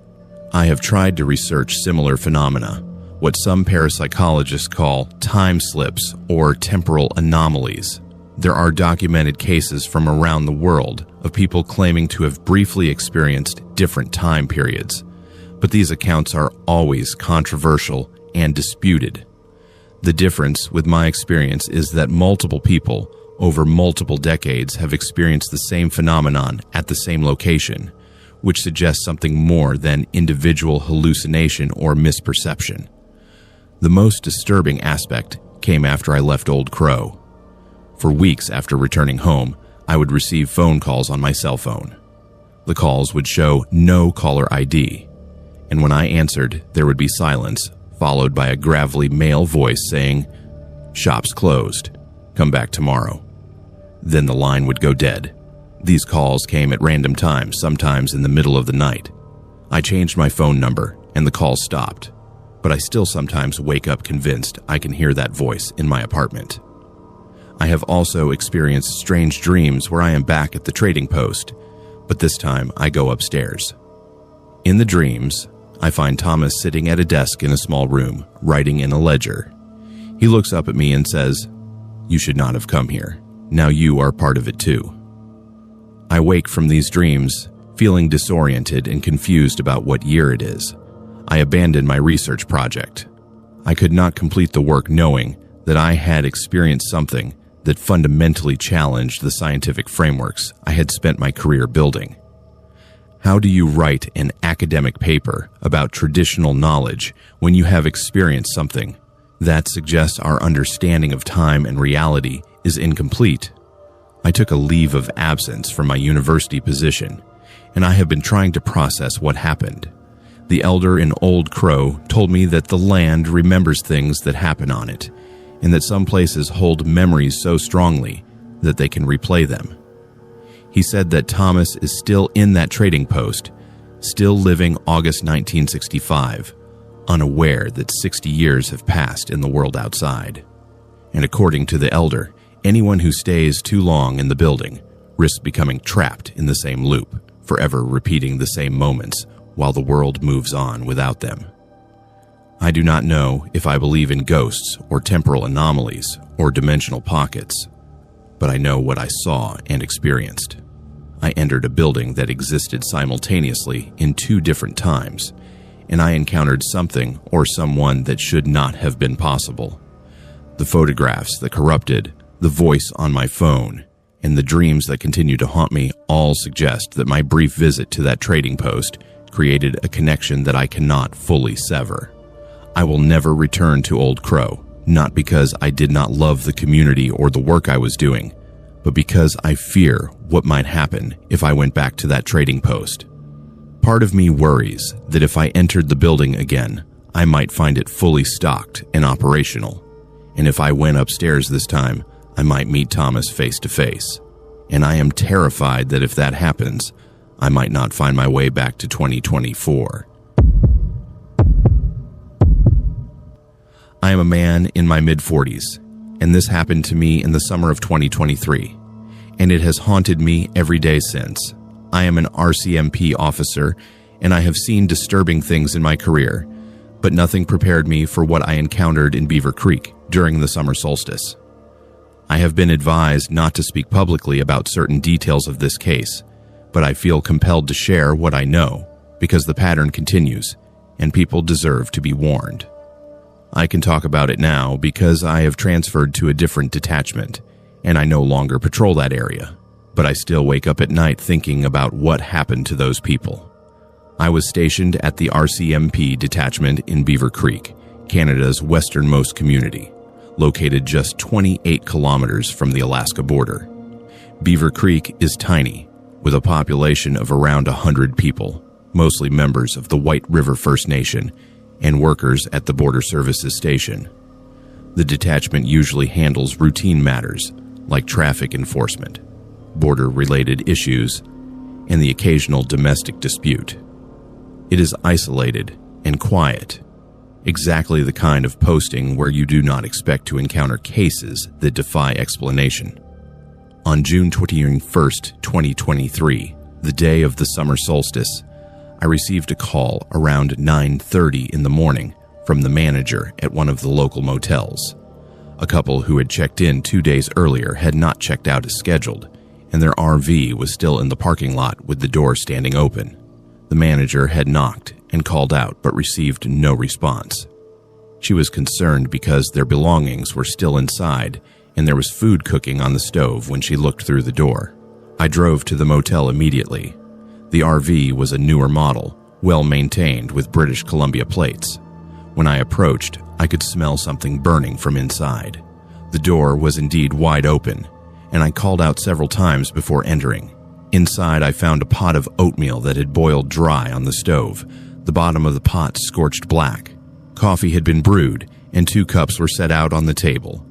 Personal items were scattered around, phones charging, wallets on the counter. Everything indicating that the occupants had simply stepped out for a moment and intended to return immediately.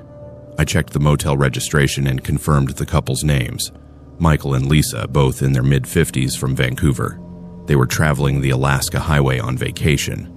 I called their emergency contacts listed on the registration and learned that the couple had called family members the previous evening and mentioned they were planning to visit a wildlife viewing area the next morning before continuing their journey. Nothing in the conversation had suggested any problems or concerns. I expanded my search to the surrounding area and discovered that the couple's dog, a medium-sized golden retriever, was tied to a post near the RV, extremely agitated and barking continuously. The dog had water, but appeared distressed. This detail troubled me because people do not leave their pets tied up and then vanish without explanation. I contacted the Parks Canada Warden Service and organized a search. By early afternoon, a team was assembled to check the wildlife viewing areas and trails near Beaver Creek. About 5 kilometers north of the community, we found a trail camera that had been installed by Parks Canada to monitor caribou movement. I requested the footage be pulled immediately. What we saw on that camera has never been publicly released, but it has become the central piece of evidence in a case that remains officially unsolved. The footage showed Michael and Lisa arriving at the wildlife crossing area at approximately 11:00 p.m. on June 20th. This timing struck me as odd because it was well past sunset, though during the solstice period in the Yukon, there is still significant twilight even at 11:00 p.m. The couple parked their vehicle and walked toward the forest edge. Their movements were synchronized in a way that seemed unnatural. They walked side by side in perfect step, both looking straight ahead, with identical posture and gait. Their dog was with them initially, running ahead and circling back as dogs do. But as the couple approached the tree line, the dog stopped abruptly. You could see in the footage that the dog refused to follow them further. It pulled against the leash, planted its feet, and even tried to pull them back. Michael unclipped the leash from the dog's collar without looking at the animal, and he and Lisa continued walking into the forest. The dog watched them go and then ran back toward the parking area. The camera captured them, walking in a straight line into the forest, never looking around, never speaking to each other, moving with that same eerie synchronization. They disappeared into the trees and did not return. The camera continued recording through the night and into the morning, but Michael and Lisa never came back out. We organized an extensive search operation. Search and rescue teams, tracking dogs, helicopters, everything available. The dogs picked up the couple's scent and followed it deep into a remote canyon area about 8 kilometers from where they had entered the forest. The terrain there is extremely rugged, with steep cliffs and dense vegetation. The scent trail led to the edge of a cliff overlooking a canyon that drops about 150 meters to a rocky stream below. The search teams rappelled down to the canyon floor, expecting to find bodies, but there was nothing. No remains, no clothing, no equipment. The tracking dogs lost the scent entirely at the cliff edge, as if Michael and Lisa had simply vanished into the air. We searched that area for 3 days, covering every possible route they might have taken, but found no trace of them. During the investigation, I interviewed residents of Beaver Creek and members of the White River First Nation. That is when I learned that this was not the first disappearance in that area around the summer solstice. An elderly man told me about a young couple who had disappeared in similar circumstances in 2016, also on June 21st. Their car had been found abandoned at a trailhead, and they were never seen again. The search had turned up nothing. Before that, in 2009, a solo hiker had vanished on the solstice, and records I found in the old files suggested there were disappearances dating back even further. I spoke with an elder from the White River First Nation, who was willing to share traditional knowledge about the area. She told me that the canyon where the scent trail ended has always been considered dangerous, especially during the summer solstice. According to oral history, there is something in that area that calls to people during the longest day of the year, when the sun barely sets and the light has an unusual quality. She described it as a place where the boundary between the physical world and the spirit world becomes thin, and that those who are called often walk willingly to their deaths without understanding what is happening to them. She said that in traditional times, the Athapascan peoples who lived in the area would avoid that canyon entirely around the solstice. There were stories of people who heard voices calling them from the canyon, beautiful singing that promised something wonderful if they would only come closer. Those who followed the voices were never seen again.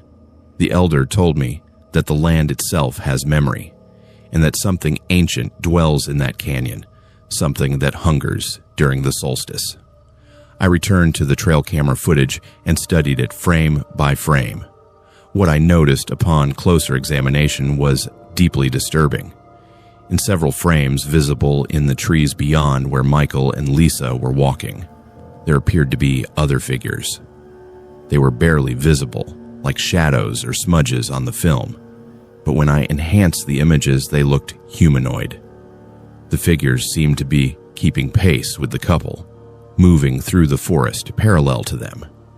In the final frames, before Michael and Lisa disappeared into the darkness, these shadow figures appeared to be leading them, walking just ahead.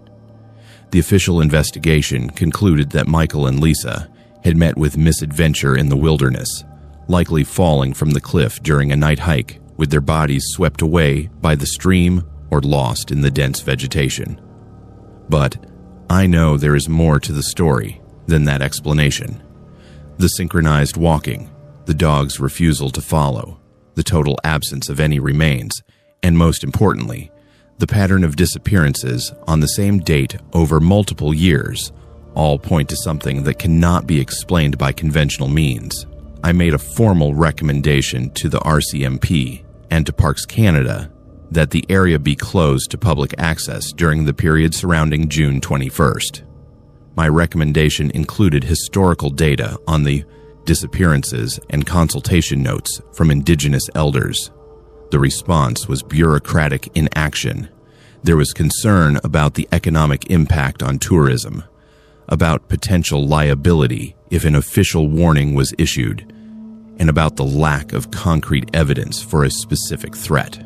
Instead, general warning signs about hazardous terrain were posted, but nothing that would alert visitors to the specific danger during the solstice period. Michael and Lisa's case remains open. Their families continue to hope they will be found, but I know they will not. I have seen the footage, studied the pattern, and heard the stories. Something in that canyon takes people during the summer solstice, has been taking them for generations, and will continue to do so because we refuse to acknowledge what the evidence clearly shows. I requested a transfer from Beaver Creek 6 months after the incident. I could not continue working in an area where I knew people were at risk and where I was powerless to prevent future tragedies. The detachment that replaced me has been briefed on the case but not on the full details of what I learned from the elders.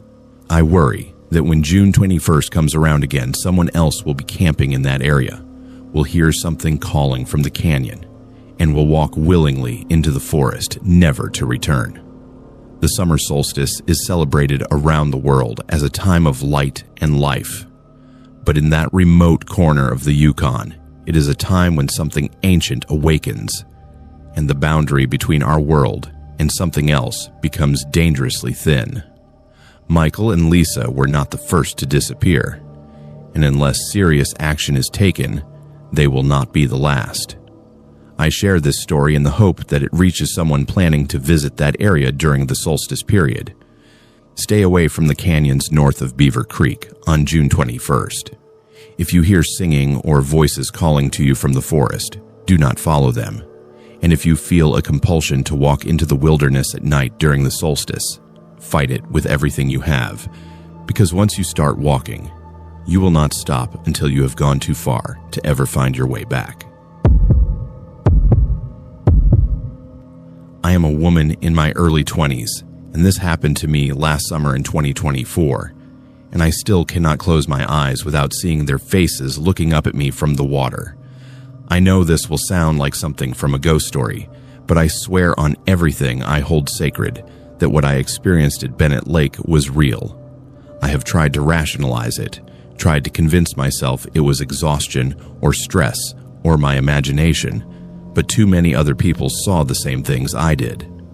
I can talk about it now because I am far away, and because I hope that sharing this might prevent someone else from experiencing what we went through. I was working as a summer camp counselor at a youth camp on the shore of Bennett Lake near Carcross. Carcross is a small community about 75 kilometers south of Whitehorse, situated at the junction of Bennett Lake and Nares Lake. The area is stunning, with mountains rising dramatically from the water and long sandy beaches that are rare in the Yukon. The camp was run by a non-profit organization that brought Indigenous and non-Indigenous youth together for cultural exchange and outdoor education programs. I had been hired as one of 6 counselors for the 8-week summer session. The camp itself was located on a beautiful stretch of beach on the eastern shore of Bennett Lake. We had cabins for the campers, a dining hall, and various activity areas spread across about 5 acres of land. The lake water was cold but clean, and one of the main activities was supervised swimming and canoeing. I was responsible for a cabin of 8 girls aged 12 to 14, and I loved the work despite the long hours and challenging conditions. Everything was normal for the first 3 weeks of camp. The kids were enthusiastic, the weather was mostly cooperative, and we had no serious incidents. But in the 4th week, some of the campers started reporting strange things. Several kids mentioned seeing other children playing on the beach at night, which should not have been possible since all campers were accounted for in their cabins after evening activities. When counselors investigated, they found no one on the beach. Then one of the girls in my cabin, a 13-year-old named Emma, came to me visibly shaken after swimming time.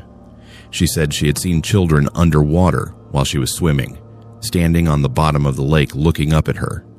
She described them as wearing old-fashioned clothes and having pale, bloated faces. I assumed she had seen rocks or logs that her imagination had transformed in the murky water, and I reassured her that it was nothing to worry about. But over the next few days, more campers reported similar experiences. They described seeing children in the water who would wave at them and beckon them to come deeper. Some said they heard singing coming from the lake at night, children's voices harmonizing in a language that sounded indigenous, but that none of our First Nations campers recognized. The camp director, a woman named Patricia, who had been running the camp for 15 years, seemed troubled by these reports, but told us it was probably just the kids scaring each other with ghost stories. On a Wednesday evening in late July, I had taken a group of 6 campers down to the beach for a supervised evening swim. The water was calm, and the weather was warm, perfect conditions. The girls were playing in the shallows, splashing and laughing, when suddenly one of them started screaming. I ran into the water and found her thrashing and crying, saying that something had grabbed her ankle and tried to pull her under. I got her to shore and checked her leg. There were marks around her ankle, not bruises, but impressions, like small fingers had gripped her tightly. The girl, a 12-year-old named Sophia, was hysterical. She kept saying that a child had grabbed her from below, a girl with long dark hair and white eyes who had smiled at her with too many teeth. I tried to calm her down while the other campers gathered around, all of them clearly frightened. That is when I saw them. In the water about 20 meters from shore, there were children. At least a dozen of them, maybe more. They were standing in water that should have been over their heads, but they were not floating or swimming. They were just standing there, perfectly still, staring at us on the beach. Their clothes were old-fashioned, like something from early 20th century photographs. Long dresses on the girls, plain shirts and pants on the boys. Their skin was pale, and their hair hung wet and limp. But the most disturbing thing was their eyes. Even from that distance, I could see that their eyes were completely white, no pupils or irises visible. The campers saw them too. All 6 girls were now huddled behind me, whimpering and crying. I felt a cold dread settle in my stomach as the children in the water began to move. They walked toward the beach in perfect unison, still staring at us with those horrible blank eyes. As they got closer, I could see that they were not walking on the lake bottom. They were walking on top of the water, their feet creating small ripples with each step, but never breaking the surface. I grabbed the campers and ran back toward the main camp, yelling for help. Other counselors and staff came running, and when they looked at the lake, they saw them too. The children had stopped at the water's edge, standing in a line along the beach. There were 14 of them, ranging in age from maybe 6 years old to early teens. They stood motionless for what felt like hours, but was probably only 2 or 3 minutes. And then they turned in unison and walked back into the lake, descending beneath the surface until they disappeared. The camp director immediately gathered all the counselors and senior staff for an emergency meeting. Some people wanted to call the RCMP, but Patricia said we needed to talk to someone else first. She made a phone call, and within an hour, an elderly woman arrived at the camp. Her name was Agnes, and she was an elder from the Carcross Tagish First Nation. Patricia explained to us that she had called Agnes because what we had experienced was not something the police could help with. Agnes listened carefully as we described what we had seen. She asked specific questions about how the children looked, what they were wearing, and whether they had tried to communicate. When we mentioned that one had grabbed a camper and tried to pull her deeper, Agnes's face became grave. She told us we were very fortunate that we had all gotten out of the water when we did. She explained that the area around Bennett Lake has a tragic history that few people talk about openly. In the early 1900s, there had been a residential school not far from where our camp was located. The school operated for several decades, and many indigenous children from across the southern Yukon had been forcibly taken from their families and sent there. The conditions at the school were horrific, with widespread abuse, neglect, and disease. Many children died at the school, but the exact number was never properly recorded. Agnes told us that there were stories passed down through families about children from the school who drowned in Bennett Lake. Some of these drownings were ruled accidents, but there were suspicions that children had been punished by being forced into the cold water, or that some children had deliberately drowned themselves trying to escape the school. The bodies of several children were never recovered from the lake. In the decades since the school closed in the 1960s, there have been reports of children's spirits near the water. especially during the summer months. She said that the spirits of these children were angry and traumatized by what had happened to them. They were drawn to other children who came to the lake, and they would try to bring them into the water to join them. Agnes described it as a kind of compulsion born from loneliness and suffering. The spirits did not understand that they were causing harm. They just wanted companionship and to be remembered. Agnes performed a ceremony on the beach that night. She burned sacred medicines and sang traditional songs, speaking to the spirits in her language.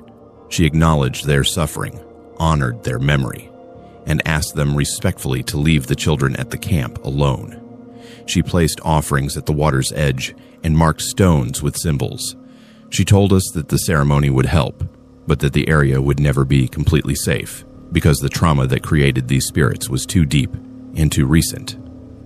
The camp director made the difficult decision to cancel the remaining 3 weeks of camp and send all the campers home. We told the parents there had been a safety concern that required immediate closure, but we did not provide details about what had happened. Most of the counselors, including me, left as soon as possible. Only a skeleton crew remained to close down the facilities, but the incidents did not stop. During the final days of closure, staff reported seeing the children on the beach every night. They would emerge from the lake around dusk and stand on the shore until full darkness fell. One counselor, a man named David, reported waking up to find a dripping wet child standing at the foot of his bed, staring at him with those white eyes. He packed his belongings and left that same night. I learned later from Patricia that this was not the first time the camp had experienced supernatural activity. There had been incidents in previous years, but never as intense or frightening as what happened in 2024. She said that after consulting with First Nations elders and the organization's board, the decision was made to permanently close the camp at that location. The property has since been transferred to the Carcross Tagish First Nation, and there are plans to create a memorial site to honor the children who died at the residential school. I did some research after I left the camp and found historical records confirming what Agnes had told us. The residential school had operated from 1911 to 1968, and while official records only acknowledge 12 student deaths, interviews with survivors and community members suggested the actual number was much higher. Several of the recorded deaths were listed as drownings, and there were multiple mentions in archival documents of students being punished with cold water or forced to swim in the lake as discipline. What haunts me most is not just what I saw, but what it represents. Those children suffered unimaginable trauma and abuse at the hands of people who were supposed to educate and care for them. They died far from home, separated from their families and culture, and many were never properly mourned or even identified. The fact that their spirits are still trapped at that lake, still trying to reach out to the living, is a testament to how profound and lasting that harm was. I cannot work with children anymore without thinking about those faces in the water. I changed my career plans, and I now work in an office doing administrative work. I avoid lakes and beaches, especially in northern regions. I know rationally that what happened was specific to that place and that history, but I cannot shake the feeling that there are other places like it, other sites of historical trauma, where the suffering was so great that it left permanent scars on the landscape. The experience also taught me how important it is to acknowledge these histories. Agnes told us that part of the reason the spirits were so active was because their deaths had never been properly acknowledged or honored. For decades, the truth about what happened at that residential school was suppressed and denied. The spirits could not rest because their stories had not been told and their suffering had not been recognized. I hope that by sharing this story, I am contributing in some small way to that acknowledgement. Those children existed, they suffered, and they died unjustly. Their spirits deserve to be at peace, and the living deserve to know what happened, so that such horrors are never repeated. I will never forget the children I saw at Bennett Lake, and I will carry their memory with me always, even as I pray they have finally found the peace they were denied in life.